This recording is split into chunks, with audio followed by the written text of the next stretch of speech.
You know, recapturing your childhood is always a good fun. It's a fun little experience to just recapture your childhood, to go back 25 years to simpler times in your life when you get to go, hey.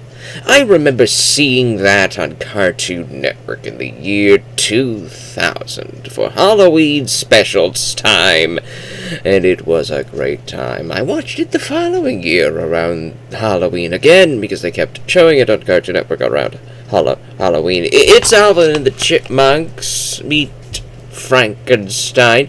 They were going to make 3 of these. They only made 2. The second one was Alvin and the Chipmunks meet the Wolfman. Ergo, no, they don't meet a Wolfman. One of them becomes the Wolfman, the Wolf Monk, the Wolf Chipmunk. Theodore becomes the Chipmunk Wolfman thing.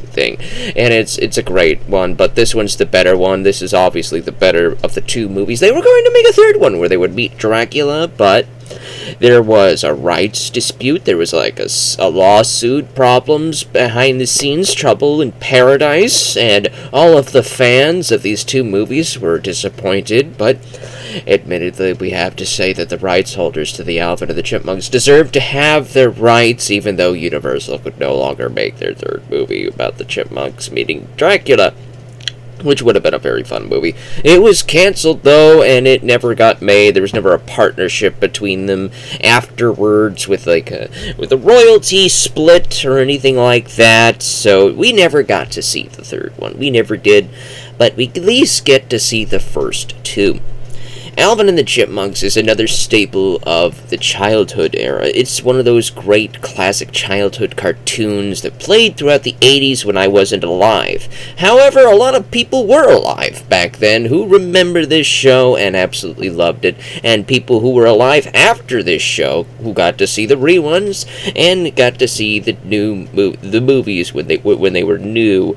This came out in 1999. I was alive back then, and the Wolfman one came out in the year 2000. The following year, I was also alive for that one. At least I hope I was. And they were good, they were fun, they were new Alvin and the Chipmunks stuff. They weren't just reruns of the 80s cartoon that ran from 1983 to 1990, which was a very good show, and they need to release a complete set of that somewhere. Rights holders or someone, just give it to Shout Factory, Scream Factory, and say, hey, you guys, make a complete DVD and throw it on shelves. People want to watch this. And of course, rights holders, you should definitely put this somewhere else, like maybe on Tubi, or on Vudu, or on HBO, or somewhere. Put it somewhere. Put it somewhere so that people can watch. People want to watch the class. They want to see things, And, we're derailing once again to streaming rants, because I can never miss an opportunity to rant about streaming. For example, this one is Universal, obviously, because Universal owns the Frankensteins. And where does Universal dump their garbage on streaming? Some of it gets thrown onto Netflix, I think. Some of it gets thrown onto Peacock, and it's like Warner Brothers. Warner Brothers has HBO Max, and they do have a Boomerang app. But it's like, come on, dude. Come on. Why compartmentalize that? Why do you have to compartmentalize everything? Why can't you just put everything in one place? Everything in one place. Everything in one place. You own it all. You could put it in one place. One library. That's what streaming services should be made for. Especially if you're if you're the production company that owns all of these IPs, It's like, if I were the ruler, king, god, king, emperor of Warner Brothers, and I said, hey, I would like to requisition a streaming service to be made for Warner Brothers. You know what I would do? You know what I would do? I would put absolutely every single friggin' thing that I had the rights to put onto that thing. Everything from the dawn of television to now that I owned the rights to be able to do, I put it on there. I don't care how old it is. I don't care how obscure it is. If I could do it, I would do it. So that you could go on there and watch that silent movie that Warner Brothers made back in the 20s. Who cares? It'll be there. That obscure TV show that got canceled after a single pilot episode in the 80s. It'll be on there. Everything will be on there. That's what I would do, right? And that's what they need to do with Alvin and the Chipmunks. You know, everything that was ever Alvin and the Chipmunks, from the dawn of Alvin and the Chipmunks to the death of Alvin and the Chipmunks, where are they now? It's like they're scattered all over the place. At least these two movies got DVDs releases. Yes, good.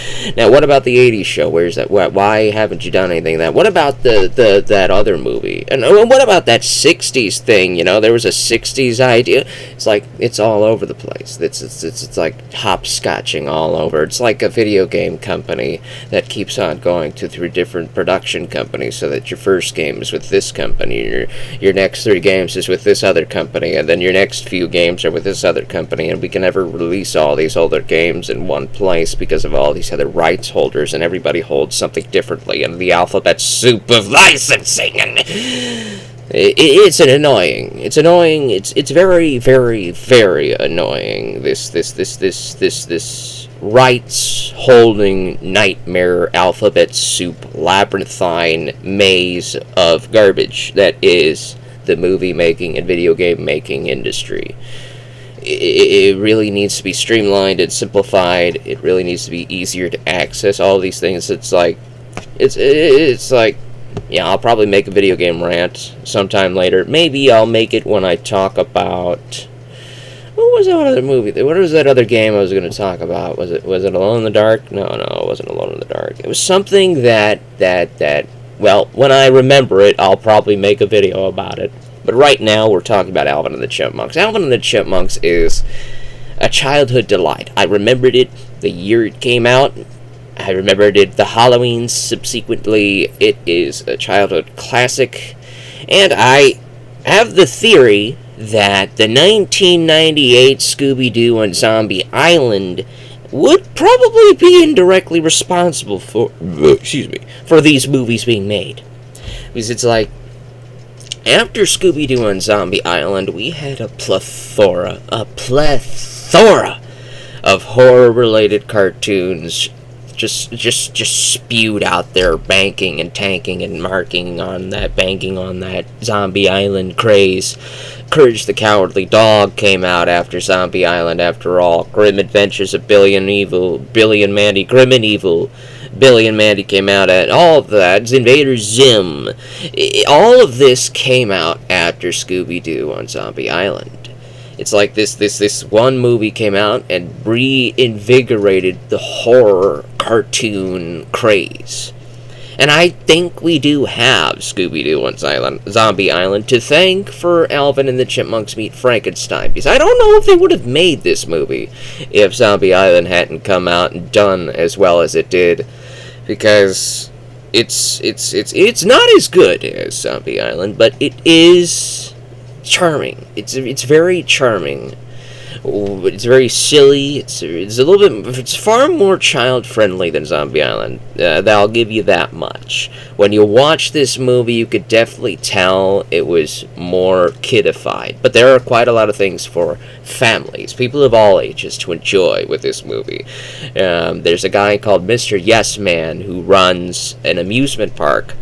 And he has booked the Chipmunks to do a song for the opening act for some daredevil guy, and the Chipmunks keep on being immature, and Alvin keeps on being immature and getting them late and getting the event canceled. So their producer / caregiver / father, Dave, has to go in and fix the problem, and then they end up meeting Frankenstein's monster, but they call him Frankenstein because that's just the thing that keeps happening, is that everybody keeps calling this thing Frankenstein.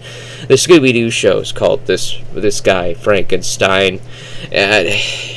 Okay, fine. He's Frankenstein. Okay, he's the Frankenstein, and his creator apparently is immortal because the movie begins in this backwater medieval town where Frankenstein, the scientist, is escaping with his monster. And then he disassembles the monster. We actually get to see a shadow silhouette of him removing Frankenstein's head, so that was pretty entertaining to see in a... They don't normally do that in children's cartoons, removing people's heads. Like, well, they did. They did a lot. They did a lot of it. Back in the day, they got away with a lot of stuff that they can't get away with now, and I'm very... It was a great time. It really was. The 80s was very kidified in that, but there was a lot of stuff in the 70s and the 90s that they got away with that they don't get away with anymore. They can't get away with that anymore. Either way, but now we're in the modern day, and Alvin the Chipmunks meet Frankenstein. Frankenstein's been rebuilt by the Frankenstein scientist, Dr. Man, and he takes up residence in a remake of the castle. Like, this is a horror-themed, Universal horror-themed amusement park, so there's a castle prop based off the Dracula, based off the Frankenstein movie, because, of course, all of the Universal monster IPs exist within universe somehow. Don't think about it. Don't think about it too much. But yeah, they meet Frankenstein, and he turns out to be this big teddy bear of a guy, and he befriends Theodore. It's adorable, and it's just a very, very, very delightful time. If you've watched this as a kid, and you watch it now, you're probably going to be filled with all sorts of warm and fuzzy feelings, and then when the movie ends, you're going to be reminded that 25 years have friggin' passed, and we're dying inside slowly every year, and you're just dreading the day you find a white hair in your hair, but maybe you will be lucky and you won't find one for a very long time. But either way, it's been 26 years, but the movie still holds up. It has that aesthetic, and that delightful 90s aesthetic that a lot of shows had back then, like the Animaniacs, Pinky and the Brain, and a lot of other shows had that aesthetic about that. If you've seen these shows, you know what I'm talking about when I say aesthetic.